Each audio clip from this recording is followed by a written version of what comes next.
Welcome to doctor மைக்லீஸ் music therapy channel. இன்றைய பதிவிலையும் habits to sharpen our mind என்ற தலைப்பில் சில செய்திகளை நம்ம பகிர்ந்துக்கலாம். மைண்டுன்னு சொல்லும்பொழுது மனம் என்னும் சொல் 6 விதமான கோட்பாடுகளை கொண்டது. அதில் என்னது? எண்ணம், சொல், செயல், அது ஒரு 3.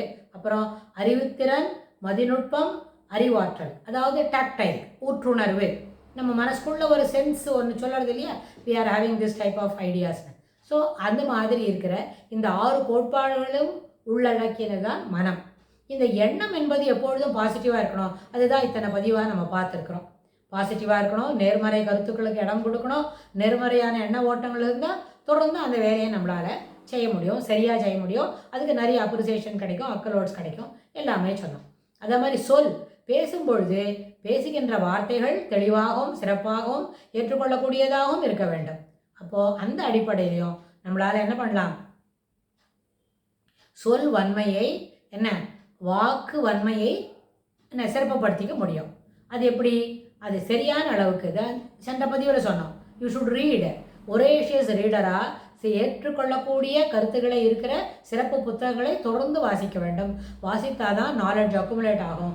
அக்குமுலேட் ஆகும்பொழுது தான் சரளமாக தெளிவாக சிறப்பாக ஒரு நடை பாயிற மாதிரி. அதாவது என்ன தெரிய வருதுன்னா, வெள்ளத்துக்கு நடுவில் ஒரு தடை இல்லாமல் இருக்குது. அப்படியே என்ன சொல்ல, தடை மாற்றம் இல்லாமல் சிறப்பாக பேச முடியும். அது சொல் வன்மையை பொறுத்தது.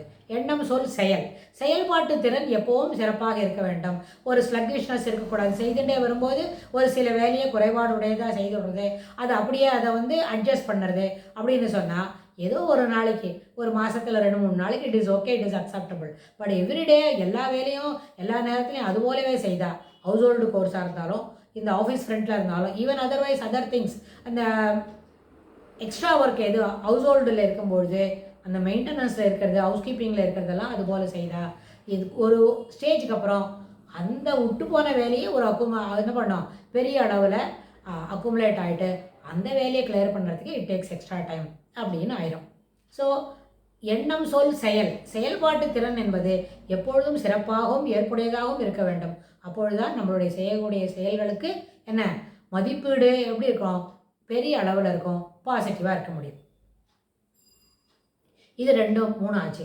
அப்புறம் அறிவுத்திறன் என்பது சொன்னால் நம்மளுடைய sharpness to express our self, அதை பற்றி தான் நம்ம பேசிகிட்டு இருக்கோம்.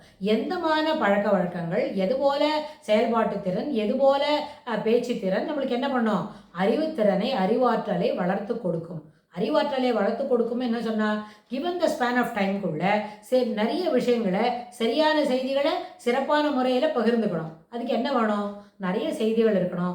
சொல்கிறதுக்கு சிறப்பான ஒரு ability to speak fluently, that has to be cultivated. அது கல்டிவேட் பண்ண முடியாது. ஓவர் த பீரியட் அது நம்மளுக்கு என்ன பண்ணணும்? வளர்த்துக்கணும்னு சொன்னால் அதுக்காக சிறப்பான அளவில் உழைக்கணும், தெளிவாக பேசுறதுக்கு தெரியணும். அப்புறம் pausing between the words should not be there. அப்புறம் பாசிங் அதே மாதிரி எப்படி இருக்கணும்? எழுதும்பொழுதும் ரொம்ப யோசித்து எழுதிகிட்டே இருந்தால் குறிப்பிட்ட நேரத்துக்குள்ள ஒரு 30 மினிட்ஸில் 2000 வேர்ட்ஸ் எழுதணும், 30 மினிட்ஸில் 500 வேர்ட்ஸ் எழுதணும் அப்படின்ற ஒரு லிமிட்டேஷன், அது ஒரு டைம்குள்ளே இருக்கும்பொழுது we started thinking over at that time only. எழுதும்போது தான் யோசிக்கிறோன்னு சொன்னால் அந்த 30 நிமிஷத்தில் 500 வார்த்தைகளோ 1000 வார்த்தைகளோ தொடர்ந்த ஒரு வியாசம், ஒரு கட்டுரையை எழுதுவது சிறப்பானதாக முடியாது, கடினமானதாக இருக்கும். சிறப்பானதாக எழுத வேண்டும் என்றால் ஏற்கனவே அந்த டாப்பிக்கில் எந்த டாப்பிக்கில் கொடுத்தாலும் தலைப்புக்கு ஏற்றவாறு நம்மளால் யோசித்து வைத்துக்க முடியும். அதை அப்படியே ஜாட் அவுட் பண்ணினா எழுத்து என்ன வரும்? தாளில் சிறப்பான எழுத்துக்களாக நிற்கும். அதுபோல் ஒரு பழக்கத்தை இருக்கணும். இதெல்லாம் ஒரே ஒரு நாள். இப்போ இன்றைக்கி சாட்டர்டே இதை பற்றி பேசுகிறோம், நாளைக்கு சண்டே மார்னிங்லேருந்து இதை ட்ரைன் பண்ணுறோம், மண்டேலேருந்து வில் பிகம் திஸ் மச், இவ்வளோ பெரிய எபிலிட்டி வந்துடும் அப்படின்னு கேட்டால் அது நகைப்புக்குத்தான் இடமாகும். ஆனால் உண்மையில் அப்படி இல்லை.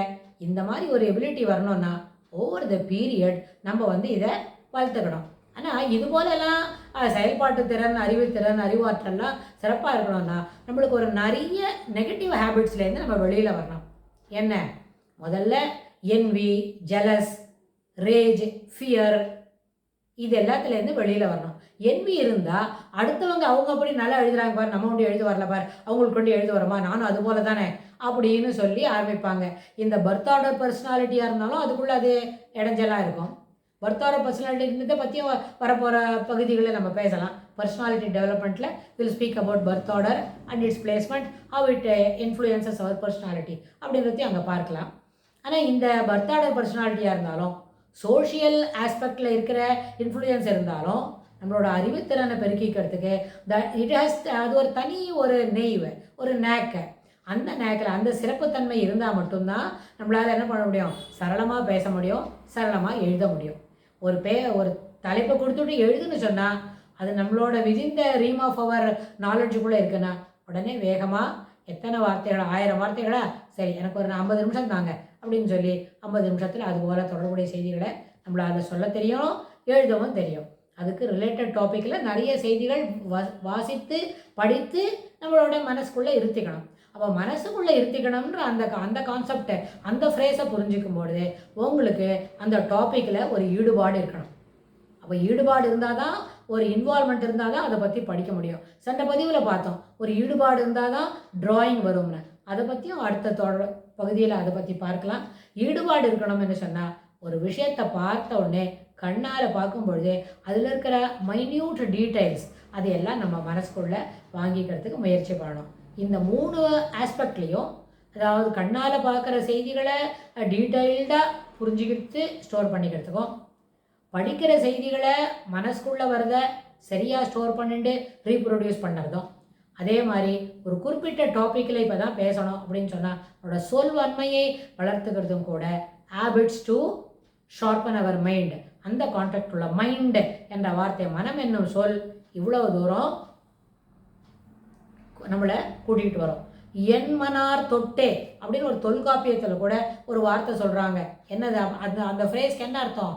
6 விதமான கோட்பாடுகளை கொண்ட மனம் தொட்டது எல்லாத்துலேயும் இதுபோல் சிறப்பான ஏரியாவில், சிறப்பான பகுதிகளாக நம்மளுடைய அறிவுத்திறனை வளர்த்து கொள்ள முடியும் அப்படின்னு சொல்கிறது. அதுபோல் தமிழ் தொடர்புடைய செய்திகளாக இருந்தாலும், இலக்கண தொடர்புடைய செய்திகளாக இருந்தாலும் நம்ம தொடர்ந்து பார்க்கலாம். இதுக்கு தொடர்புடைய செய்திகளை வரப்போகிற பகுதிகளில் இன்னும் விவரமாக விளக்கமாக பார்க்கலாம். தேங்க்ஸ்.